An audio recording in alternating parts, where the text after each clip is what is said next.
Project Veritas does it again, and better than ever.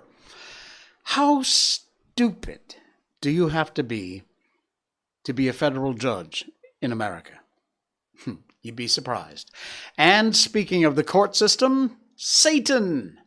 Could it be Satan has invaded the New York court system? We'll have all that and more coming up. Welcome to the Jay Sheldon Show. Hello. Happy Saturday.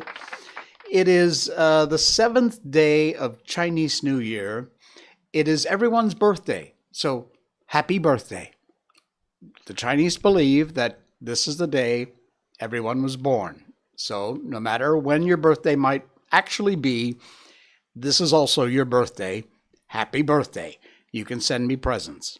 There's a link to the Payoneer down there. Aldwin Wong, oh my goodness, you're back. Welcome back, Aldwin. Good to see you. It's been a while. Boy, we've been getting into some real trouble since you have been missing, so we'll keep doing that tonight. By the way, I don't know how long we're going to last on YouTube because we are covering Project Veritas. We're not playing the recording or the assault that happened after the recording. We are not. We're doing a report on it. However, YouTube, in all their idiocy, has banned and deleted the Project Veritas video. And anyone who plays any of it also gets a hit and a warning and a strike and is not allowed to post. So, YouTube, you know what? You want to... Willie Young liked the stream. Thank you, Willie. Good to hear from you. Hey there. So, YouTube, fine. I'm on Rumble. I couldn't give two fat rats' asses less if you want to kick me off the stream. I don't care. Knock yourself out. And believe me, you are this close to just being not part of this whole program. Anyway, I don't give a crap. So I'm on Rumble. That's all I care about. The link to our Rumble show is down there. You don't like... Oh, man, I love Project Veritas. They do what all the other networks and alleged news sources like CBS, CNN, ABC, NBC, they do what those stations used to do and no longer do since they're in the pocket of big media, big pharma, big tech. Anyway, we're going to cover that tonight. Right now, though, we're going to give you an update on our favorite furry little friend, our new opening. There's Miko with the Chinese lion. And this is our Miko update. And that is the monster herself being piggybacked by a monster. Now, if you're listening to the podcast, sorry, go check out our Rumble feed on the video and you can see these pictures. This was Miko last night before, I forget. But she's got this, well, she's got two favorite toys, the dinosaur and her shirt. That's an old shirt of my other half's. And she loves nothing better. I mean, she's got a billion toys, but that's her favorite toy to play with, is this old shirt. It is ruined to hell, but she loves playing it. It's her favorite thing on earth. And second is this dinosaur. One of the things she does is when she gets something like her shirt, she shakes it. It's the kind of the killing thing that dogs do, and hunting dogs, when they grab their prey, they whip it around with their head and try and, I don't know, break its back, break its neck, whatever. So she does that to everything, including this enormous dinosaur. You can see how big it is, almost as long as her, but she'll take that thing and try and shake it. So yeah, she is a nut job. By the way, I mentioned it was the 7th day of Chinese New Year, everybody's birthday today. Tomorrow will probably be worse for fireworks because it's the Hokkien New Year. That's going to be another crazy one. But tonight, it's been quiet for fireworks. First night of Chinese New Year, yes, it was nuts. After that, got pretty much quiet. For some reason tonight, it picked up again. And for that reason, right behind me here, on the floor, laying down, panting, is the little lady herself, Miko. She is... You still there? Yeah, babe. She's still there. She doesn't want to come on the show, but she hates fireworks, and they scare the hell out of her. And so that's where she is. She's hanging out with us tonight on the show because she feels safe, I guess, being around. So there you go. The Miko update brought to you by the good folks at Barkbox.com. Our link is barkbox.com/Miko. And if you go there, you will get an extra month free when you sign up for a multi-month subscription. Give your dog exactly what they want. It's a monthly subscription. Every month arrives at your door a box full of the coolest stuff for your dog, a couple of toys, and they're fantastic. Check out the site. Even if you have no intention of buying, go to barkbox.com/Miko and check out the site because it's amazing the stuff they've got. Every month is a new theme. You get 2 toys, 2 bags of treats, which are all natural, good for you, good for your dog, and a dog chew. You can specify small, medium, large, and they'll size everything, including the toys, accordingly. And if your dog has any allergies, you just check the box, fish, chicken, beef, whatever, and they will make sure that you don't get that kind of dog treats and dog chew. Barkbox.com/Miko. And the second link under Miko Recommends down there in our show notes, in our description, the second link, if you don't want to do this sign up for get an extra month free deal, that will get you a free dog bed. They are beautiful. You got to check them out. These dog beds are amazing. You get 3 different kinds of fabrics you can pick from. And again, small, medium, or large. You can pick the size, and it's free when you sign up. So use that link if you want and check it out. It's down there in our show notes. It says Miko Recommends Barkbox. And then it's the usual barkbox.com/Miko. And then a special link if you choose, which will get you that free dog bed when you sign up. So check it out. Barkbox.com is the site. They are an amazing company. They will do right by you. They do good work. We don't just sign up with anybody around here and bring them on as a sponsor until we're sure they are worthy. And they are worthy. All right. What do we got here tonight? Oh, my goodness. We got so much stuff going on. Oh, by the way, later on, too, we'll get to our book. We've been reading White Fang. Fantastic book. Amazing. The little gray wolf pup is going on his own adventure now. All right. This is from Blaze Media. No doubt if you're on Twitter or anywhere in the known universe besides Twitter, you've seen the latest Project Veritas video. Their undercover video shows purported Pfizer director saying the pharma company exploring mutating COVID through directed evolution to develop future mRNA vaccines. That's the guy. The quote here, well, one of the things we're exploring is why don't we just mutate it ourselves so we could create, this is the Director of Research and Development, Strategic Operations and mRNA Scientific Planning. They released this undercover video, which purportedly involves Alvin Toe, like the stream. Alvin, hello there. Welcome in. They released this video with this Jordan Tristan Walker, who claimed in the footage the pharmaceutical company is exploring the possibility of mutating through what he calls directed evolution, what we call gain of function. Anyway, to develop future vaccines.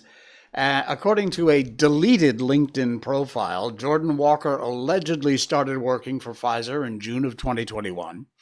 The profile shows the individual as Director, Worldwide R&D Strategic Operations and mRNA Scientific Planning at Pfizer in New York, New York.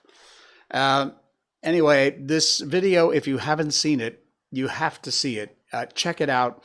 It's everywhere except YouTube, because YouTube deleted it and gave Project Veritas a strike and won't let them post for a week, which is insane. YouTube, Google, they're all in the pockets of big tech, big pharma. They are big tech. But it's disgusting. So anyway, if you don't have a Twitter account, sign up for Twitter. Go over there because you can see this video all day long. It is all over the net, and you really need to see it because it's, among other things, it's frightening. And as Tucker Carlson says, they're playing word games. Directed evolution. In other words, gain of function. Just no doubt about it. All right. What do we got? What else we got? Oh, post-millennial. Yeah, let me just get rid of all the advertising crap.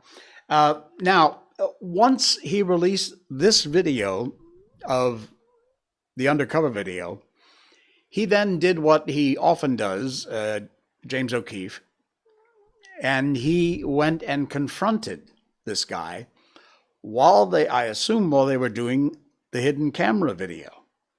And it went from bad to unbelievably freaking worse.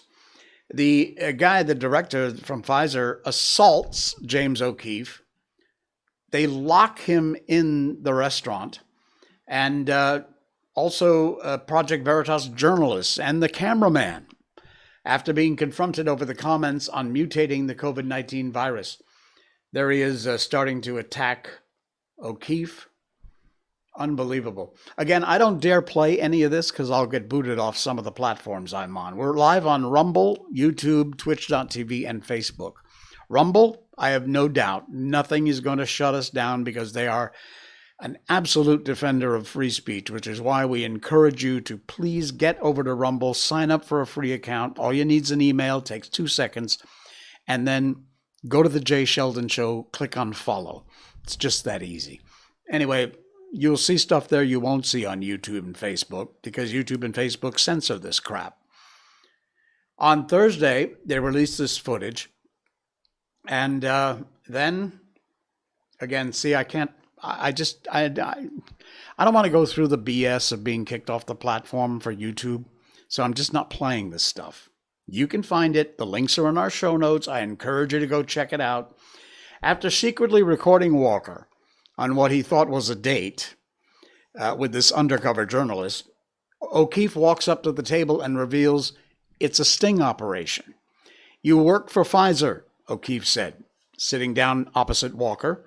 My question for you is, why does Pfizer want to hide from the public the fact that they're mutating the coronavirus? Is this real life? Walker says. This is absurd, as he gets up from his seat. You're on video, O'Keefe said, holding up an iPad to show Walker the footage. He then called the police as a restaurant worker pleaded with both of them, and him and O'Keefe, to stop. The restaurant worker requested O'Keefe and his team leave, while Walker insisted O'Keefe and his team remain inside the restaurant until police arrived. You effed up, Walker told O'Keefe, suggesting he'd simply been trying to impress a person on a date by lying. I'm not even a scientist, he confessed. Walker then attempted to snatch the iPad out of O'Keefe's hands, and following a brief struggle, he smashed it on the ground. There is video of this, obviously. You can check it out. I encourage you to go watch it. I can't play it here on the show, sadly. If we were only on Rumble, I could. We're on 4 different platforms, so sadly, I can't. Because censorship is a thing in this world, and places like YouTube and Facebook, and I don't know about Twitch, but God knows. Twitch is mostly for gaming, but there is some just chatting over there, which is including mine. But for sure, Facebook and YouTube will absolutely censor you. They will give you strikes. They'll knock you off the platform. They'll delete your account. They'll delete your videos. It's just crap. I'm over there because I own the channels. I have them, so I figured why not stream there too? It doesn't cost me any more or less. If one day we wind up only on Rumble, I'm good with that. Not a problem at all, because frankly, I get more views on Rumble than any of the other platforms combined. So thank you, Rumble audience. Really, from the bottom of my heart, thank you, Rumble. And if you haven't done it yet, get a Rumble account. It's free. All you need is an email. Sign up, and right over here is a follow button. Just click that button, please. I get a lot of views. I don't get a lot of follows. So please, please, please, if you want to help the show, it's free to you. Just hit that follow button. It really means a lot, and it really helps out the show a lot. All right. There is more news going on besides Project Veritas, Pfizer.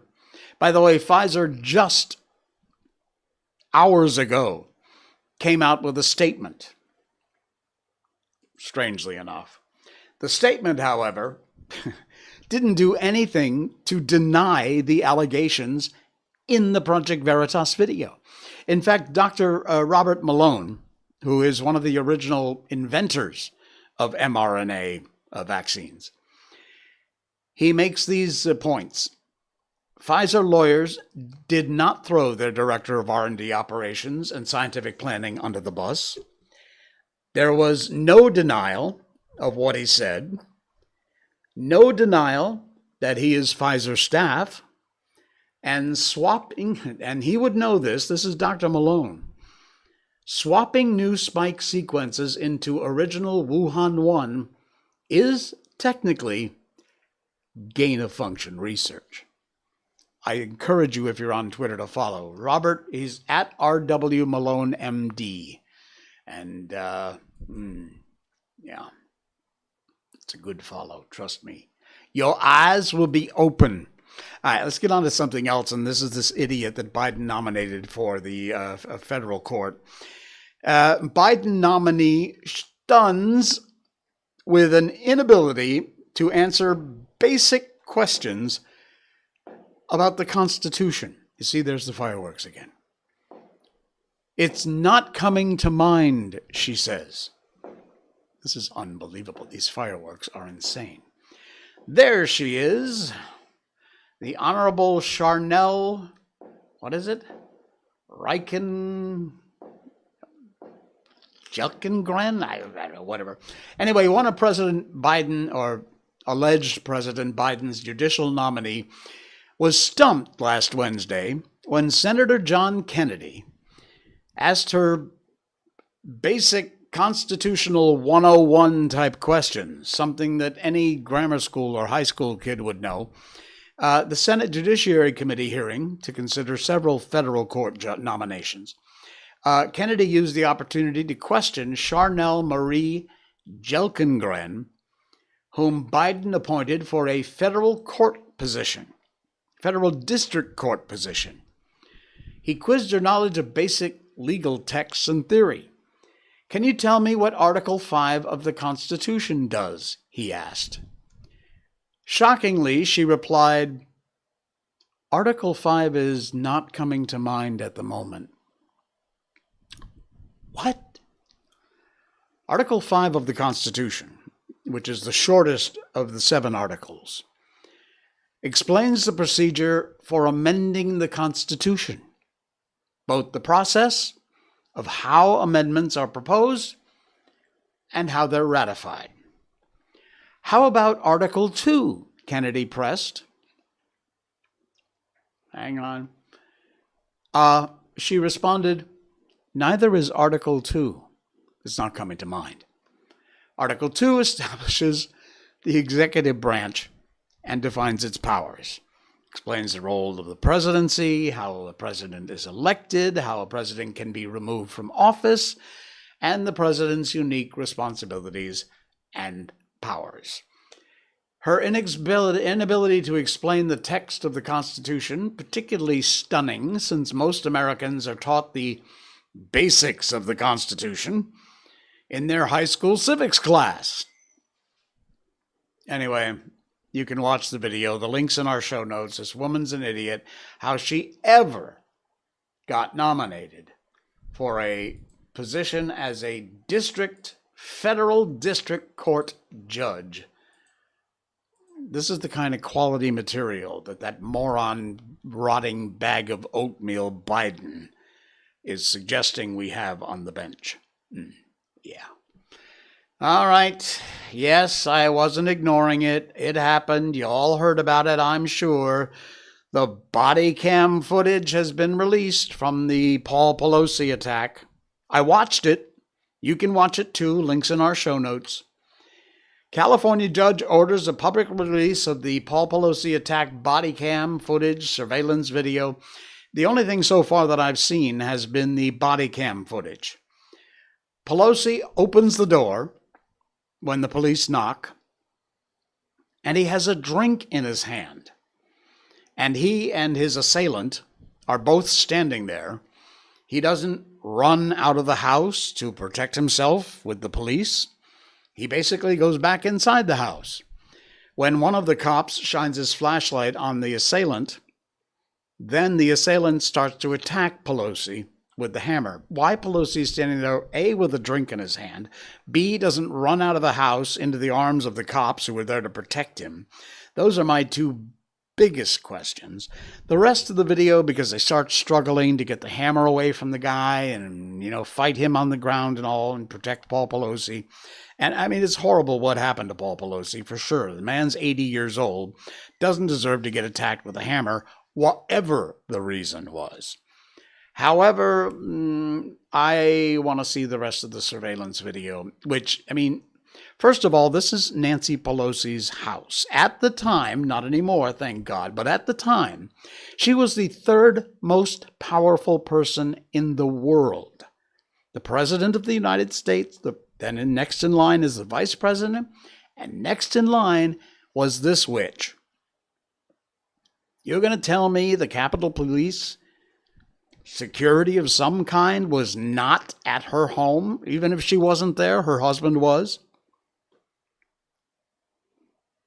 You're going to tell me what? Just like Jeffrey Epstein's cell, all the video security cameras weren't working? How long are we going to believe this crap? It is truly, truly insane what they are shoving down the public's throat, and the public just laps it up like the good little doggies that you are. Oh, give me more. Yeah. Well, I believe you. It's true. CNN said it, so it's got to be true. Come on. You people just aren't that stupid. I know you're not my audience, but you know who you are. All right. Here's a good one for you. Remember we talked about TikTok and their God mode over there? How they can promote tweets with the click of a button. Everybody sees it, gets millions of hits. Twitter's not far behind. This is from January 26th, so that was just 2 days ago. Whistleblower alleges Twitter employees still have access to users' accounts, even after they had a major hack. Newly filed FTC complaint. It's called God Mode, which is actually funny. Just a quick little story. I was a part of the beta test team for Meridian 59, one of the original MUD games back in the day. It was the 80s, and it was so much fun. I loved playing that game.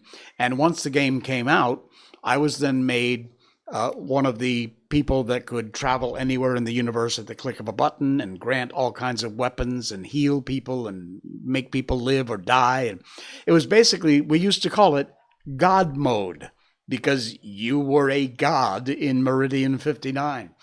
Funny, though, that Twitter has its own God Mode, an internal tool that allowed teenage hackers to tweet from multiple high-profile accounts in 2020. Still accessible to all engineers in the company, according to a whistleblower complaint filed with the FTC. The program allows Twitter employees to tweet from any account they want. You have a Twitter account, they can sign in, go into God Mode, and they can tweet from your account. And for all intents to anybody else looking, it looks like you tweeted. Unbelievable. After the incident, Twitter claimed it had addressed the vulnerabilities that allowed the hackers to have control of the program. But according to the whistleblower, not the case. Check it out. This is an article from reclaimthenet.org. It's fascinating. There's more details inside the article. And once again, Elon, you have done amazing things with the platform. I'm sure this is one you're going to take care of very fast. The man does not screw around. All right. Teddy Roosevelt. Remember Teddy Roosevelt? An amazing president. There's been a statue of Teddy Roosevelt at a New York courthouse for eons. Well, not anymore. The idiot, liberal, left, for some reason, felt it was politically incorrect. So Teddy is gone. And what's in its place? Pretty much a statue honoring Satan. Not kidding. The golden horned statue on top of New York's courthouse has been slammed for being satanic. I'll show you the picture in a minute. It is. It 100% is. Wait till you see. Any public input whatsoever before this satanic golden Medusa demon with tentacle arms got installed atop a downtown courthouse? That from New York Congresswoman Vicky Palladino. And take a look. That's the statue. Look at these horns. Let me get my mouse back. Here we go. Look at this. Tentacle arms. She's coming up out of a giant pink lotus. The artist says it's part of an urgent, and now get this bullcrap, part of an urgent and necessary cultural reckoning underway in New York, reconsiders traditional representations of power in public spaces, and recasts civic structures to better reflect 21st century social mores. No, it's honoring Satan, basically. This is just demonic. And to think they replaced a statue of Teddy Roosevelt with this bullshit. Unbelievable. Golden-colored curled horn statue titled Now. Twitter users calling satanic and demonic, because it is, unveiled atop a state courthouse in Flatiron District of New York City, standing next to stone statues of Moses, Confucius, and Zoroaster. The New York Times reports the statue's maker, a 53-year-old Pakistani-American Shazia Sikandar, said she's a fierce woman of form of resistance in a space that has historically been dominated by patriarchal representation. Look at this crap. Sad. Sad. Keep it up. You ready? One or two more here. Oh. You're going to love this one. Here we go. Just the News. John Sullivan's place over there, Just the News, who does a great job covering the news. This happened by our ridiculous, sad-ass excuse for a vice president, Kamala Harris. A Texas congressman has slammed the vice president. There's video of this. You should check it out. The link's in our show notes. She left the word life out of the Declaration of Independence. Not kidding. During a speech on the 50th anniversary of Roe v. Wade, Harris drew backlash for omitting the right to life while quoting from the Declaration of Independence. That's the number one thing listed by the Founding Fathers. I'm sure they put that first for a reason. They're so concerned about banning gas stoves, said the representatives, but they've decided that all humans don't deserve life and don't deserve to be protected. Here's what Harris said. We collectively believe and know America is a promise. It is a promise of freedom and liberty, not just for some, but for all. A promise we made in the Declaration of Independence that we are each endowed with the right to liberty and the pursuit of happiness. You see that even when you hear that, you think, wait, something's missing. Because we are endowed by the Creator with the right to life, liberty, and the pursuit of happiness. She continues, be clear, these rights were not bestowed upon us. They belong to us as Americans. Yeah, well, Camilla, life is in there too. In fact, it's in there first. And it's in there first for a reason. And the fact that you left it out says a lot about you. And to think, once they continue to find these classified documents and they manage to, because obviously they're just trying to get rid of Biden. He's an albatross around the neck of everybody at the moment. So once I'm sure they're going to dump him. Think about what's next. Because what's next ain't very good. It's this idiot. Yeah. One more, then we're going to move on to our book. You got to see this. We usually end with a good story, a good news story. This is not, well, it is and it isn't. It's a gross news story, and it's a good news story. Richard Wyman's liked the stream. Richard, thank you very much. Thanks for the like. Be sure to give us a follow or a subscribe wherever you're watching us. On rumble.com, you'll find the Jay Sheldon Show, and right over here is the follow button. Please click that. If you don't have an account there, all it takes an email, takes a couple seconds to sign up. Then just follow the Jay Sheldon Show. That button is right down over there. Okay? Really appreciate that you do that. It helps the show a lot, and it's free for you. Okay, so this is kind of a good news and kind of a gross news story. Because, well, let me just show you the picture. This is not real. It's an artist's rendition. But this is a giant meatball in the middle of Central Park.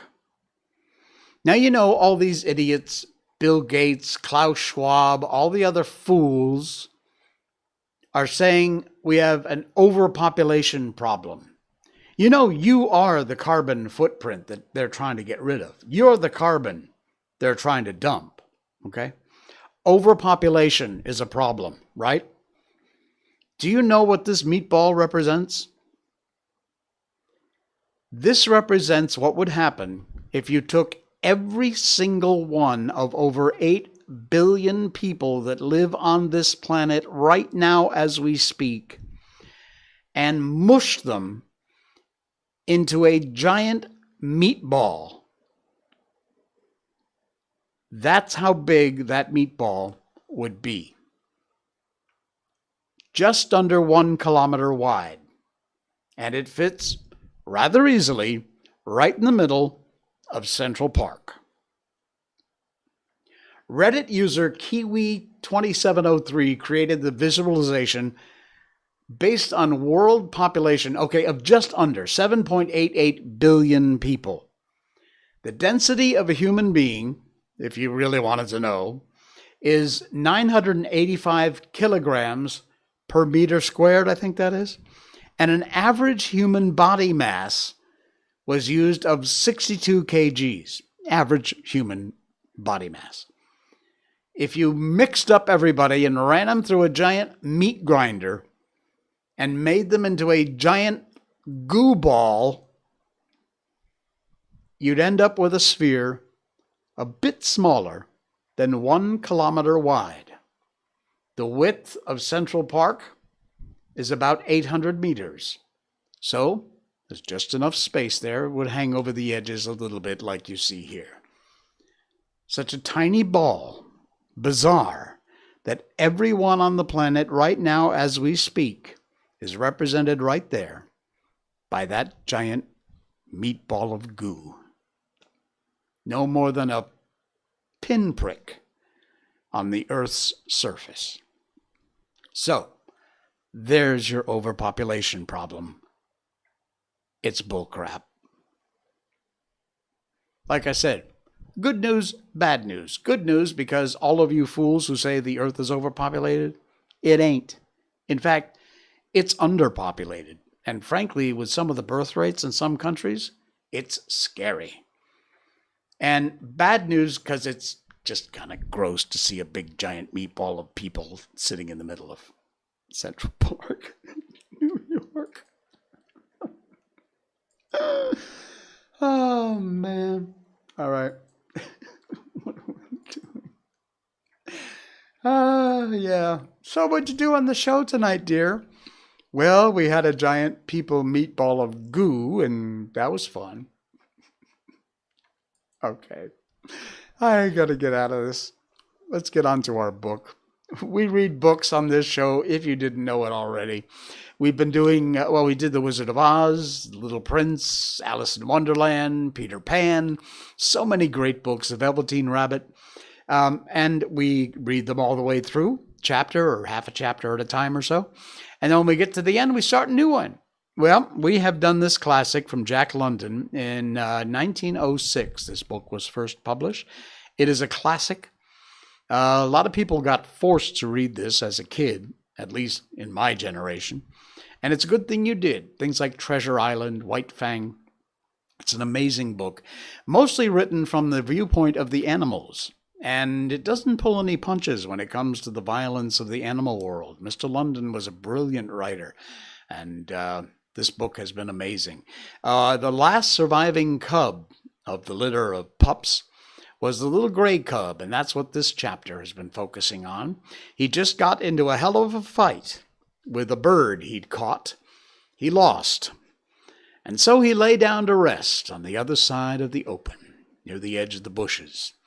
His tongue lolling out, chest heaving and panting, his nose still hurting and causing him to continue his whimper. But as he lay there, suddenly there came to him a feeling as if something terrible was impending. The unknown with all its terrors rushed upon him, and he shrank back instinctively into the shelter of the bush. As he did so, a draught of air framed him, and a large winged body swept ominously and silently past. A hawk, driving down out of the blue, had barely missed him. While he lay in the bush, recovering from his fright, and fearfully out of the mother ptarmigan on the other side of the open space fluttered out of the ravaged nest. It was because of her loss that she paid no attention to the winged bolt of the sky. But the cub saw, and it was a warning and a lesson to him. The swift downward swoop of the hawk, the short skim of its body just above the ground, the strike of its talons in the body of the ptarmigan, the ptarmigan's squawk of agony and fright, and the hawk's rush upward into the blue, carrying the ptarmigan away with it. It was a long time before the cub left its shelter. He had learned much. Live things were meat. They were good to eat. Also, live things, when they were large enough, could give hurt. It was better to eat small live things like ptarmigan chicks, and to let alone large live things like ptarmigan hens. Nevertheless, he felt a little prick of ambition, a sneaking desire to have another battle with that ptarmigan hen. Only the hawk had carried her away. Maybe there were other ptarmigan hens. He would go and see. He came down a shelving bank to the stream. He'd never seen water before. The footing looked good. There were no inequalities of surface.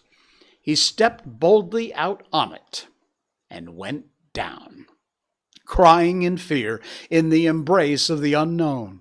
It was cold, and he gasped, breathing quickly. The water rushed into his lungs instead of air that had always accompanied his act of breathing. The suffocation he experienced was like a pang of death. To him it signified death.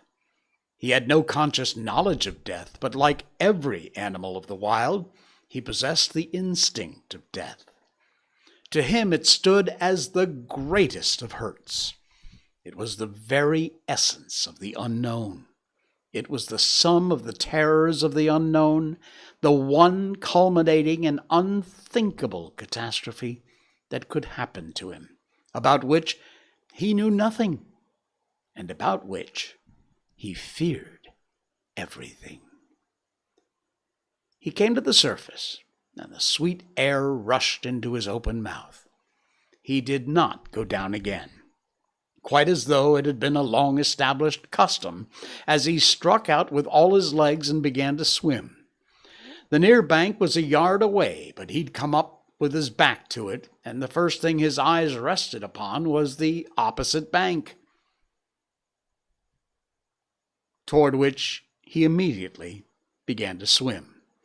The stream was a small one, but in the pool it widened out to a score of feet.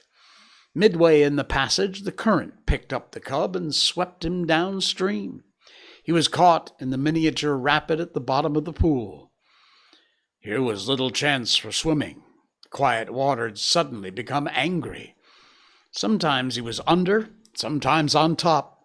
At all times he was in violent motion, now being turned over and around, and again being smashed against a rock, and with every rock he struck, he yelped. His progress was a series of yelps, from which might have been adduced the number of rocks he'd encountered.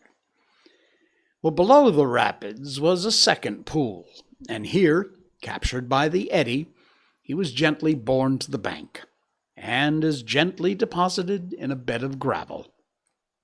He crawled frantically clear of the water and lay down. He'd learn more about the world. Water was not alive, yet it moved. Also, it looked as solid as the earth, but it was without any solidity at all. His conclusion was that things were not always what they appeared to be. The cub's fear of the unknown was an inherited distrust, and it had now been strengthened by this experience. Henceforth, in the nature of things, he would possess an abiding distrust of appearances. He would have to learn the reality of the thing before he put his faith into it. Well, one other adventure was destined for him that day. He had recollected that there was such a thing in the world as his mother. And then there came to him a feeling that he wanted her more than all the rest of the things in the world. Not only was his body tired with the adventures it had undergone, but his little brain was equally tired. In all the days he'd lived, it hadn't worked so hard as on this one day. Furthermore, he was sleepy. So he started to look out for the cave and his mother, feeling at the same time an overwhelming rush of loneliness and helplessness. He was sprawling along somewhere between bushes, and he heard a sharp, intimidating cry. There was a flash of yellow before his eyes. He saw a weasel leaping swiftly away from him. It was a live thing, and he had no fear. And then before him, at his feet, he saw an extremely small live thing, only several inches long. A young weasel that, like himself, had disobediently gone out adventuring. It tried to retreat before him. He turned it over with his paw. It made a queer grating noise. The next moment the flash of yellow reappeared before his eyes. He heard again the intimidating cry, and at that same instant received a sharp blow on the side of his neck, and felt the sharp teeth of the mother weasel cut into his flesh.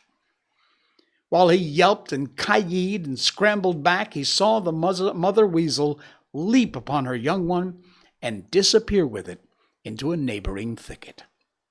The cut of her teeth in his neck still hurt, but his feelings were hurt more grievously, and he sat down and weakly whimpered. This mother weasel was so small and yet so savage. He was yet to learn that for size and weight, the weasel was the most ferocious, vindictive, and terrible of all the killers of the wild. But a portion of this knowledge was quickly to be his. He was still whimpering when the mother weasel reappeared. She didn't rush him, now that her young one was safe. She approached more cautiously, and the cub had a full opportunity to observe her lean, snake-like body and her head erect, eager and snake-like itself. Her sharp, menacing cries sent the hairs bristling across his back, and he snarled warningly at her. She came closer and closer. There was a leap, swifter than his unpracticed sight, and the lean yellow body disappeared for a moment out of his field of vision. The next moment she was at his throat, her teeth buried in his hair and flesh. At first he snarled and tried to fight, but he was very young, and this was only his first day in the world, and his snarl became a whimper, his fight a struggle to escape.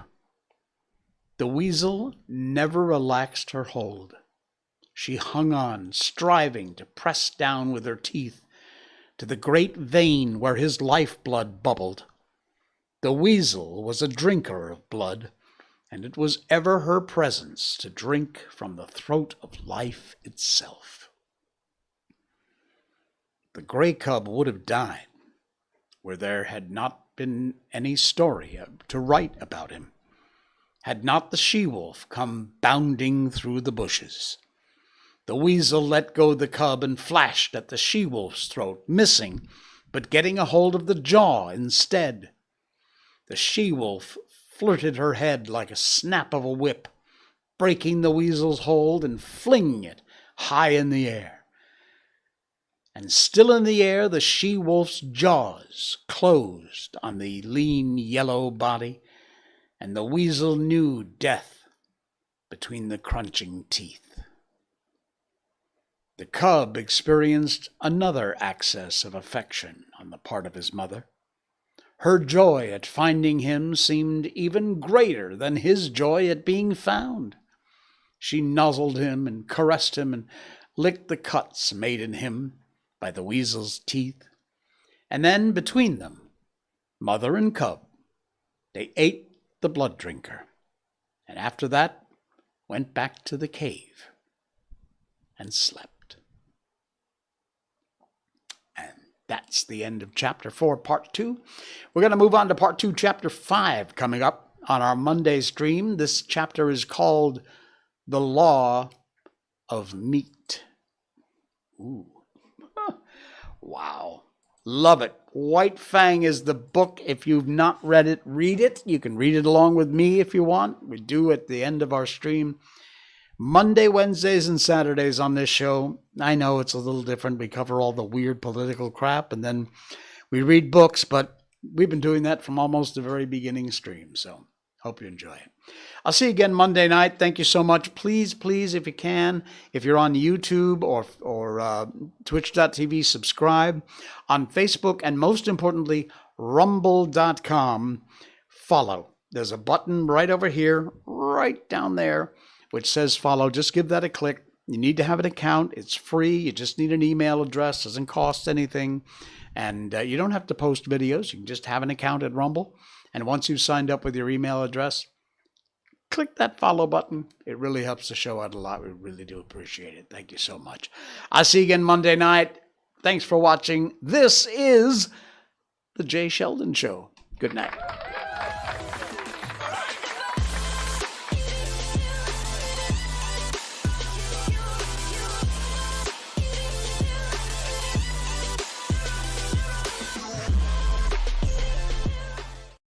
Snort.